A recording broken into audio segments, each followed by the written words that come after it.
आणि तिथं वायनरी काढली, परत ती वायनरी काय चालू आहे का बंद आहे का कुठं नुसतं मडच उभं केलंय तिथं. लोकसभेला पूर्वी मी प्रत्यक्ष काम करायचो, परंतु यावेळीच मी अदृश्य काम केलं.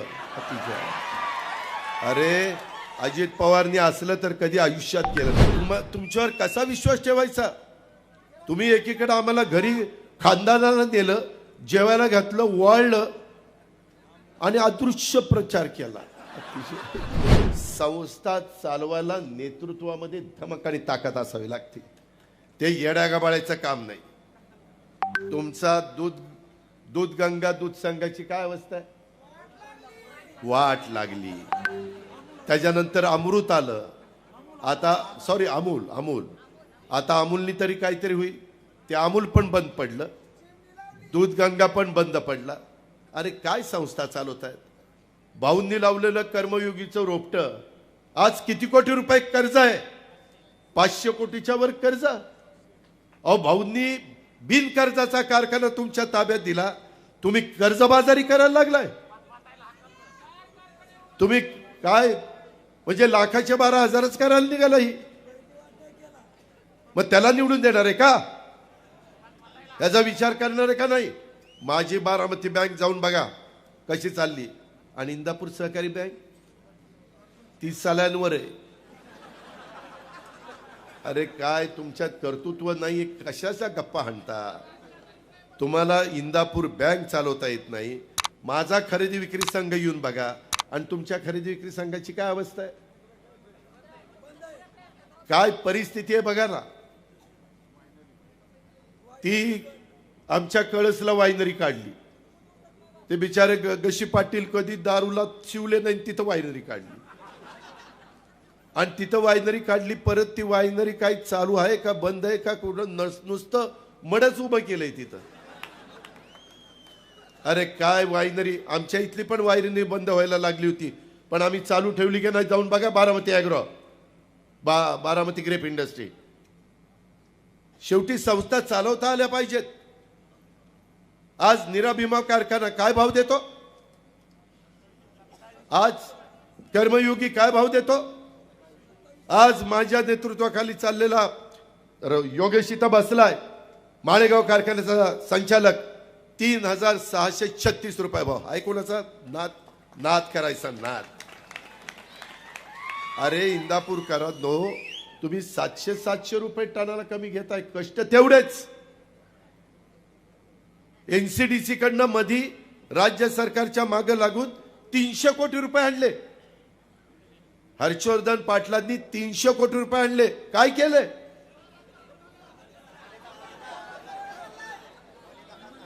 सगळं गोड गोड बोलून आमच्याकडनं, देवेंद्र फडणवीसांच्याकडनं, एकनाथरावांच्याकडनं, अमित शहाकडनं मंजूर करून घेतलं, आणि सोयीचं आलं की गेला निघून. आणि बोलताना काय परवा बोलला? लोकसभेला पूर्वी मी प्रत्यक्ष काम करायचो, परंतु यावेळीच मी अदृश्य काम केलं. अरे अजित पवारनी असलं तर कधी आयुष्यात केलं नाही. जो कोणी उभा करेल त्याचं इमाने इतबारेच काम केलं. मॅच फिक्सिंग प्रकारच नाही, नाहीतर समोरच विरोध चाल. ही जी काही पद्धत आहे ना, तुमच्यावर कसा विश्वास ठेवायचा? तुम्ही एकीकडे आम्हाला घरी खानदानाला नेलं, जेवायला घातलं, वाळलं आणि अदृश्य प्रचार केला.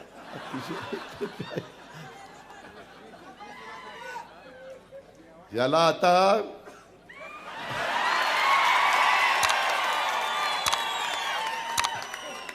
टांगा घोडा कसा असतो, घोडा याच्यामध्ये हे तमारे, ही लोक कुणाचीच नाही.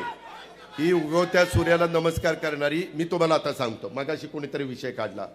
देवेंद्र फडणवीस, ते स्वतः आणि मी सागर मंगल्यावर बसलो. देवेंद्रनी सांगितलं की आता तुम्ही सगळ्यांनी काम करा, आपल्याला मोदी साहेबांना तिसऱ्यांदा पंतप्रधान करायचंय, एक एक जागा महत्वाची. ते म्हणले आमदारकीचं काय? ते म्हणले, मी म्हणलं आमदारकीच्या संदर्भामध्ये मी काही बोलत नाही. मग ते म्हणले देवेंद्र जे निर्णय घेतील तो मान्य. मी म्हणलं ठीक आहे, देवेंद्रजी घेतील तो निर्णय मान्य. मी हो म्हणलो, हर्षवर्धन पण हो म्हणला. आता निवडणुका जवळ आल्या, मध्ये 12 जागा भरायच्या होत्या, त्याच्यातल्या 7 जागा आत्ता भरल्या, 5 जागा राहिल्या. मला स्वतः भाजपच्या काही प्रमुख लोकांनी सांगितलं आम्ही त्यांना तिच्यामध्ये घेणार आहोत, परंतु थांबायची तयारीच नाही. सारखं कुणीतरी नाही नाही आपल्याला थांबून कसं चालेल, काय चालेल, ते त्यांच्या पक्षाने काय करावं त्यांचं झालं, भाजप सोडून दिला आणि आता त्या राष्ट्रवादीमध्ये पवारसाहेबांच्या पक्षामध्ये गेले. सारखं दलबदलू कोण तुमच्यावर विश्वास ठेवणार आहे? एकदा तुम्ही गशी पाटलांच्या वेळेस उमेदवारी नाही मिळाली म्हणून अपक्ष उभा राहिला, त्यावेळेस सांगितलं की आम्ही सूतगिरणी काढणार आहोत.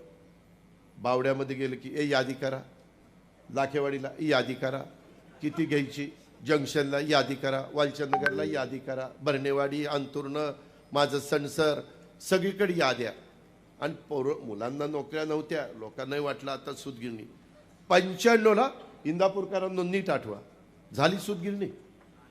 किती वर्ष झाली? 15 ही जवळपास 25-40 वर्ष झाली, नाही 30 वर्ष झाली, ती 29 वर्ष झाली. 29 वर्ष झाली. तुम्ही किती फसवाफसवी कराल रे?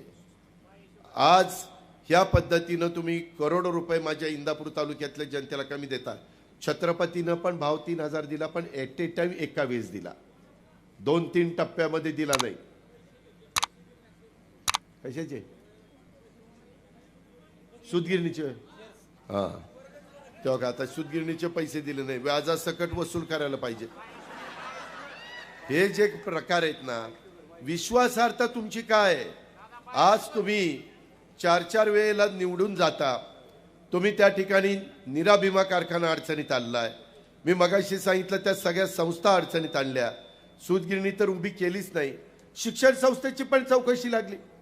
मला आता माझे एक सहकारी सांगत होते, दादा इंदापूर अर्बन कोऑपरेटिव्ह बँकेला 10 लाख रुपये आरबीआयने दंड केला गेल्या वर्षी, वाटतं दंड केला. का केला? काहीतरी चुकीचं होतं म्हणून केला. शिक्षण संस्थेची आता चौकशी लागली. अरे असं करून नाही राजकारण होत. लोकांची कामं करावी लागतात, विकास करावा लागतो. ह्या 10 वर्षातला दत्ता मामा भरणेंच्या नेतृत्वाखाली झालेला इंदापूरचा विकास आणि हर्षवर्धन पाटलांनी त्याच्या आधी 20 वर्षाचं केलेलं काम, तुम्ही तर सत्तेमध्ये होता, सातत्याने तुम्ही मनोहर जोशी आणि त्या नारायण राणे मुंडे साहेबांच्या सरकारमध्ये होता. पुन्हा 99ला पण तुम्ही सरकारमध्ये आला, 2004ला आला, 2009ला आला. सतत सत्तेमध्ये असताना पण तुम्हाला पूर्ण जिल्हा मी बघत होतो, फक्त तुम्हाला इंदापूर तालुका बघायचा होता. त्याच्यामुळे कितीतरी विकास इथं व्हायला पाहिजे होता. मी माझा बारामती तालुका बघून जिल्हा बघत होतो की नव्हतो? मी माझ्या इंदापूर तालुक्यातल्या कार्यकर्त्यांना ह्या न त्या प्रकारे कुठं ना कुठं जिल्हा परिषदेचं अध्यक्षपद, सभापतीपद, महाराष्ट्र राज्य साखर कारखाना संघाचं चेअरमन पद, अशा वेगवेगळ्या सहकाराचं एक कुठलं तरी पद दिलं होतं, लोकलेखा, काही का होईना पद देण्याचा प्रयत्न केला ना.